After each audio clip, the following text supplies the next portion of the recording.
ኢኮኖሚው አለ። የኢትዮጵያ መንግስት ባለስልጣናት ሀገሪቱ $1 ቢሊዮን የተበደረችበት ቦንድ ባለቤት ከሆኑ የተወሰኑ ባለወረቶች ጋር በፈረንሳይ ዋና ከተማ ፓሪስ በዕዳ አከፋፈል ሽግሽግ ላይ ውይይት ማድረግ ጀምረዋል። ሁለቱ ወገኖች በሚወያዩበት ጉዳይ ላይ መረጃ አሳልፎ ከመስጠት የሚከለክል ስምምነት መፈራረማቸውን ብሎምበርግና ሬውተርስ ዘግበዋል።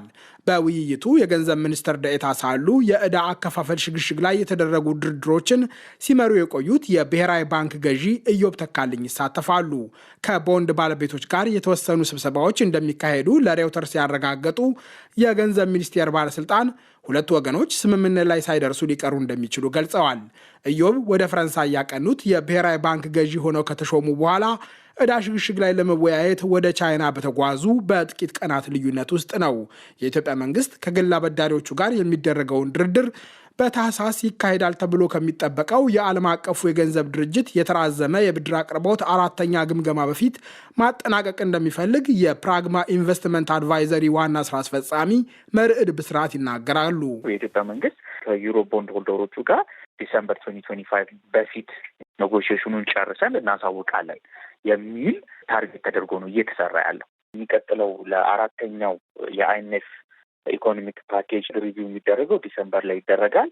ኢትዮጵያ ኮሚቴ ያደረገችው አትሊስት ከዲሰምበር 2025 በፊት ከእነዚህ ግል አበዳሪዎች ጋር ኔጎሽዬት አድርጋ ጨርሳ እሱንም የፋይናል ኔጎሽዬሽኑን አናውንስ እንደምታደርግ እና ይህን ነገር ለሚቀጥለው 4ኛው ሪቪው እና ለሚለቀቅልን ዲስፐርስመንት ላይ እንደ አንድ ማይልስቶን ታርጌት አድርጋ እየሰራ ነው ያለ ነው። ኢትዮጵያ በታሪኳ የመጀመሪያ የሆነውን በ10 ዓመታት የሚጎመራ ቦንድ በ6.625 በመቶ ወለድ በዓለም ገበያ ሸጣ $1 ቢሊዮን የተበደረችው ኃይለማርያም ደሳለኝ ጠቅላይ ሚኒስትር ሳሉ በ2007 ነበር።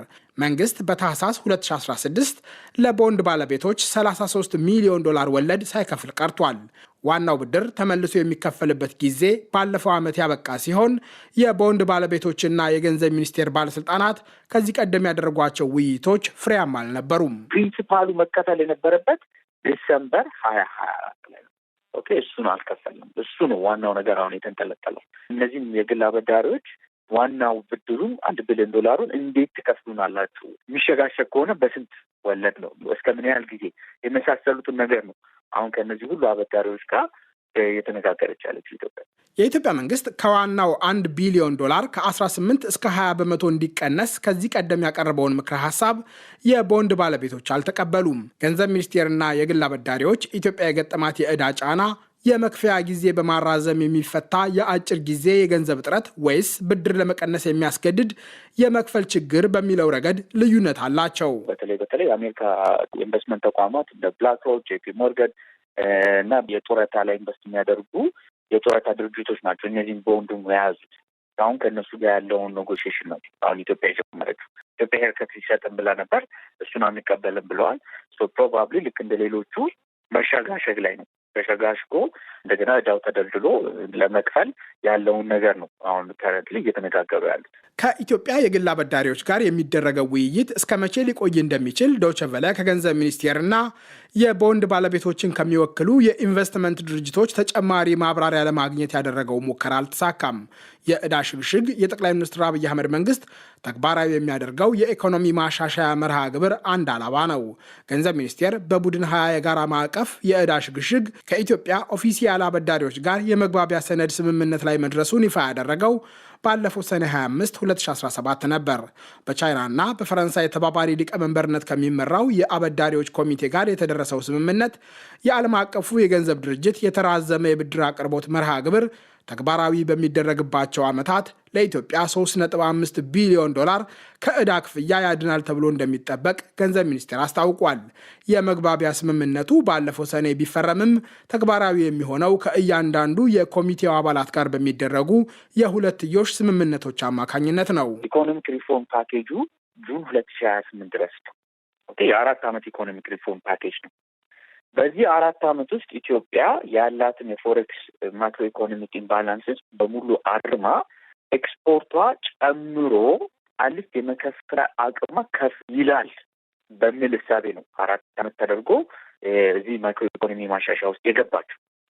አሁንም ኢትዮጵያም ስትነጋገር ደግሞ ከሌሎቹ መልቲላተራልም ባይላተራሉ እስከ 2028 ድረስ እንኳን ላለው ጊዜ እፎይታ ስጡኝ፣ እንደገናም ቦንድ ሆልደሮቹንም እፎይታ ሰጣችሁኝ፣ ከዛ ሪስትራክቸር ተደርጎ ለተወሰነውን አሁንና ከዛ በኋላ ያለውን ልክፈል የሚለውን ነገር ነው ከሁሉም አበዳሪዎች ጋር እየተነጋገረች ያለችው። የወጪ ንግድን ለማበረታታት ብርን በኃይል ያዳከመ የውጭ ምንዛሪ ግብይት ስርዓት ተግባራዊ የሆነበትን የዓለም አቀፉ የገንዘብ ድርጅት የተራዘመ የብድር አቅርቦት መርሃ ግብር ከመጀመሯ በፊት ኢትዮጵያ ባለፉት ዓመታት ከፍተኛ የዕዳ ጫና ያለባት ሀገር ሆና ቆይታለች።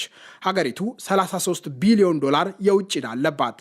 በዓለም አቀፉ የገንዘብ ድርጅት 3.4 ቢሊዮን ዶላር ብድር የሚደጎመው የኢኮኖሚ ማሻሻያ በሐምሌ 2016 ተግባራዊ ሲሆን ከዚህ ቀደም ቀፍድዶ የያዛት የውጭ ምንዛሬ እጥረት መሻሻል ማሳየቱን የመንግስት ሪፖርቶች ይፋ አድርገዋል።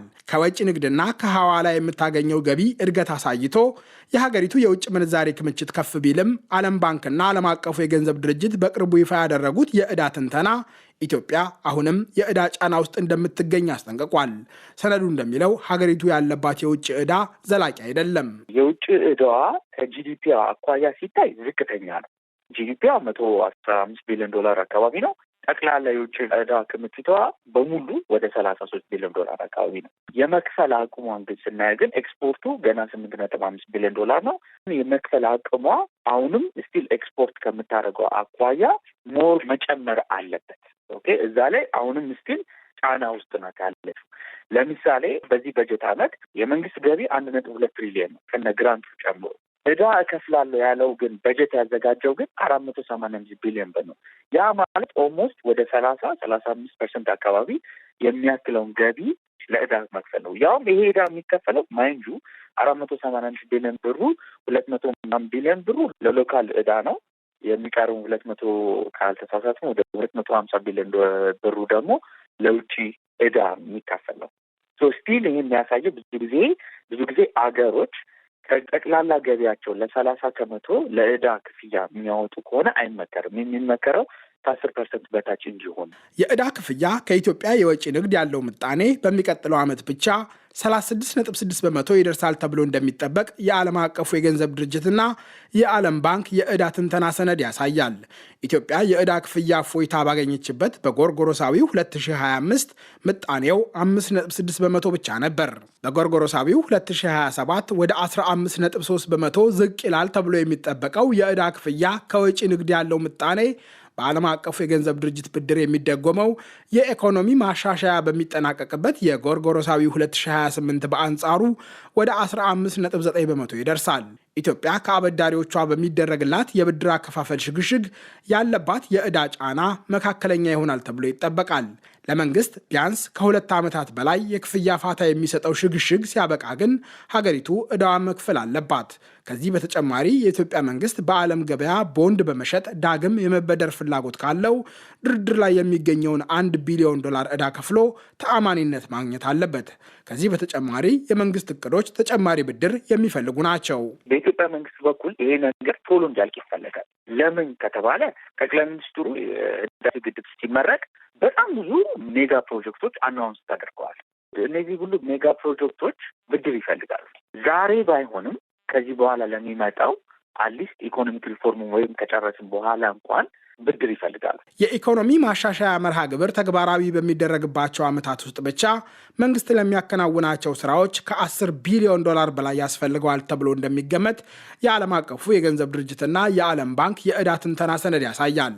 ዓለም አቀፉ የገንዘብ ድርጅት 3.4 ቢሊዮን ዶላር ሲያበድር ዓለም ባንክ 3.8 ቢሊዮን ዶላር የበጀት ድጋፍ ያደርጋል። የተቀረው 3.6 ቢሊዮን ዶላር የዕዳ ሽግሽግ በሚሰጠው እፎይታ የሚሸፈን ነው። የኢትዮጵያን የዕዳ ጫና ያቃልላል ተብሎ የሚጠበቀው የኢኮኖሚ ማሻሻያ በፖለቲካዊና ማህበራዊ ጫናዎች ምክንያት መንግስት ተግባራዊ የሚያደርጋቸው ፖሊሲዎች ሊቀለበሱ አሊያም ሊዘገዩ እንደሚችሉ ዓለም ባንክና ዓለም አቀፉ የገንዘብ ድርጅት ስጋት አላቸው። የሀገሪቱ የማክሮ ኢኮኖሚ ሁኔታዎች በመሰረታዊ ሸቀጦች እጥረት፣ የዋጋ ጭማሪና በብር መዳከም ምክንያት በሚከሰት የዋጋ ግሽበት ማህበራዊ አለመረጋጋት ሊያመጣ ይችላል። የሀገሪቱ የጸጥታ ቀውስ ይበልጥ ካሽቆለቆለ ኢኮኖሚውን የበለጠ ሊረብሽና ዓለም አቀፍ ድጋፍ ሊያሳጣ እንደሚችል ሁለቱ ተቋማት ስጋታቸውን ገልጸዋል። አድማጮች፣ የዛሬው መሰናዶ ተጠናቀቀ። እሸቴ በቀለ ነኝ። ጤና ይስጥልኝ።